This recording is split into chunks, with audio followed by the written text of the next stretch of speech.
Welcome back, everybody. Welcome back to another video on the channel. Welcome back to the last match of 2023. What a roller coaster. What a year it has been. Up, down, could even say left, right, 5 trophies.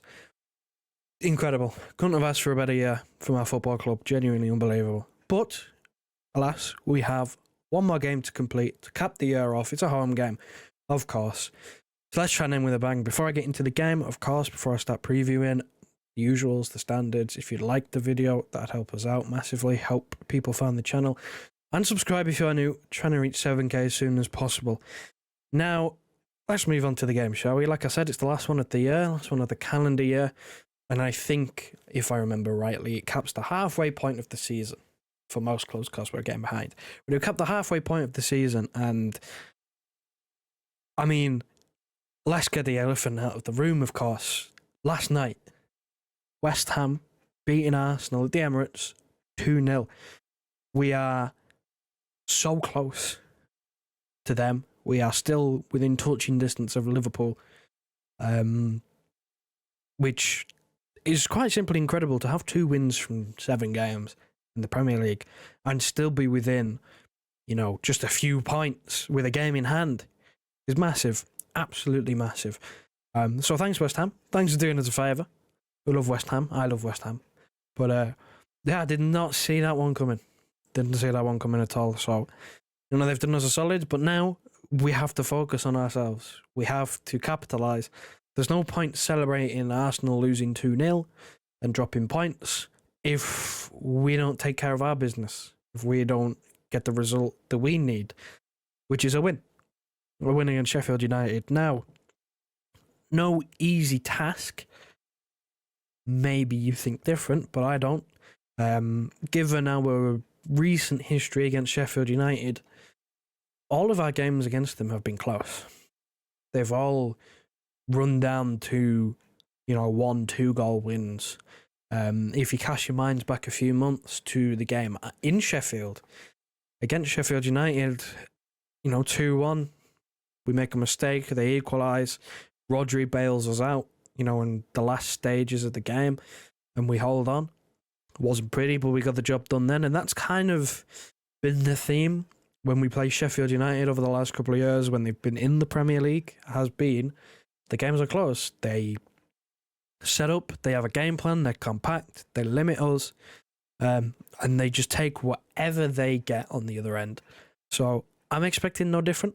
I'm expecting them to play the same. Of course, they've sacked their manager. They got Chris Wilder back in, gave them a little bit of a bounce. I think they've been playing a little bit better. Games have been closer. Of course, they managed to somehow lose to Luton without Luton actually having a shot in the last half an hour. So not a great result, but they'll be a wounded animal. They're going to come to the Etihad and essentially they got nothing to lose. They know that we're the favourites. They know that most people are expecting 3-4 goals, something like that. But they will set up with a game plan and they will stick to it. They'll be disciplined, they'll be compact.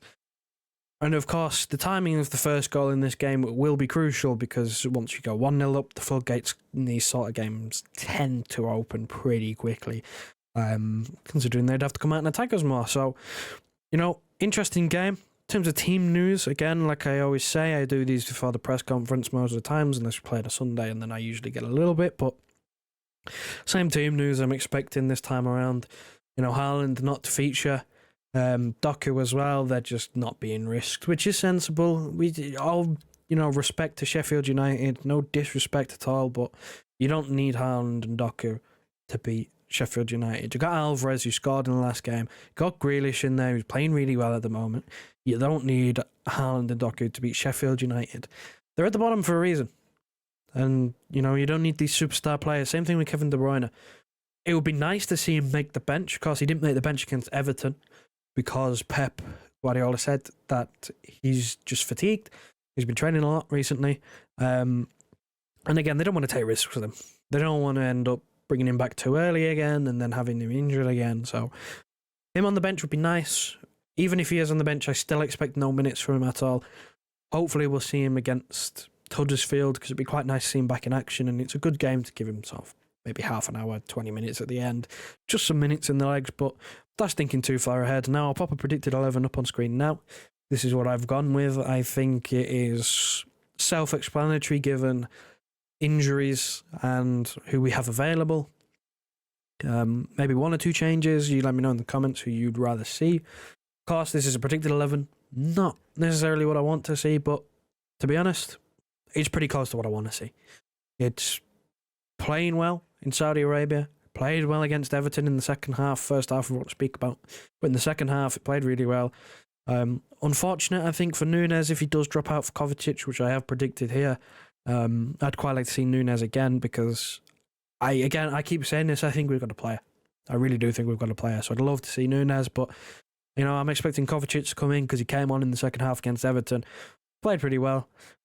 So I expect he would be given the nod here, and I think it's a toss-up really. It's a 50-50 whether Diaz comes in from illness or whether Gvardiol keeps his place when he came on for the injured John Stones. So again, you let me know what you think of this predicted 11 in the comments. Whether you think it's right for one, and who you would rather see play if anyone is not in the starting 11, who would you rather see play? But I think this is correct. I think this is close to correct anyway. It's always impossible to get this team right because Pep Roulette, he just picks names out of a hat. So that is my predicted 11.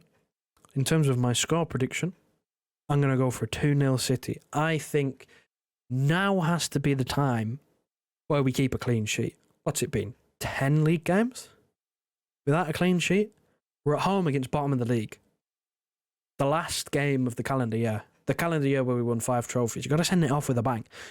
2-0's not really a bang, but the nil part kind of is. Because again, we don't keep clean sheets that often. Or we haven't been doing recently anyway. So 2-0 City is my prediction. A clean sheet would mean everything to me because I think the defender's been shaky.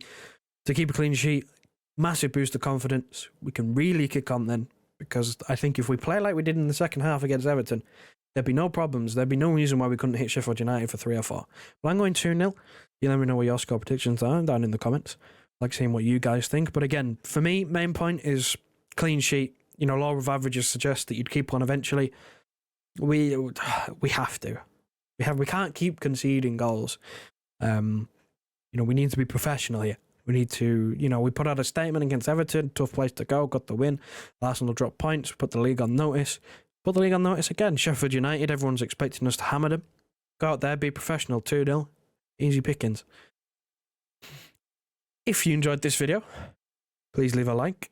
Massively appreciated. Again, helps other people find the channel, and subscribe if you are new. Trying to reach 7k as quickly as possible. And I will see you after the game for a post-match review and maybe a little roundup of 2023.